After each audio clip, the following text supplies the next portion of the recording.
Cakut, that is Cakut, is an acronym for Congenital Anomaly of Kidneys and Urinary Tract.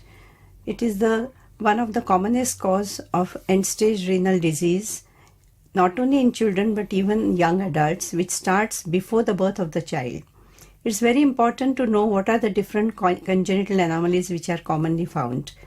Hydronephrosis, hydroureter is one of the commonest Cakut which is found, which can be diagnosed by antenatal sonography before the birth of the child, starting from 18 to 20 weeks of the pregnant mother, repeatedly doing the sonography every 4 to 6 weeks till the child is being born, that is the third trimester.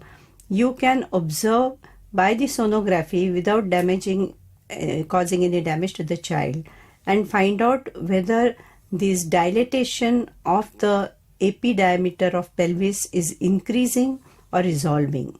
Because 80% of mild dilatation of AP diameter, which is the early sign of hydronephrosis, can resolve in utero or within the first few months after the birth of the child and do not require any major interventions.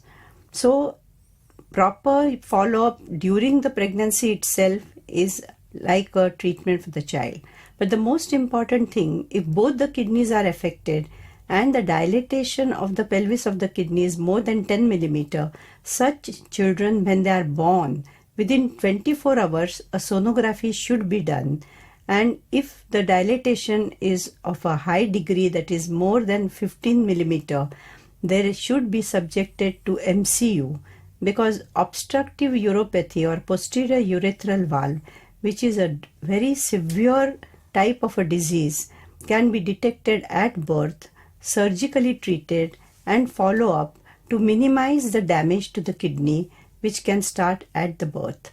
Secondly, MCU, which is done after about 4 to 6 weeks after the birth of the child, can detect VUR or Vesicoureteral Reflux, and high degree, that is grade 4 or 5 reflux, again can be treated initially medically and subsequently surgically. Smaller, types of congenital anomalies do not cause any such serious damage.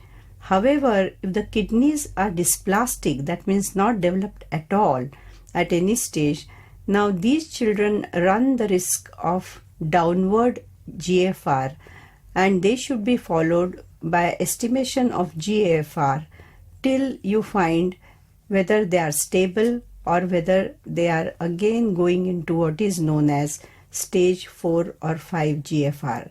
So a lot can be done after diagnosis of Cakut for a child. Again, the pediatrician should be aware of these things and should take help of the pediatric nephrologist to find out what best can be done for these children.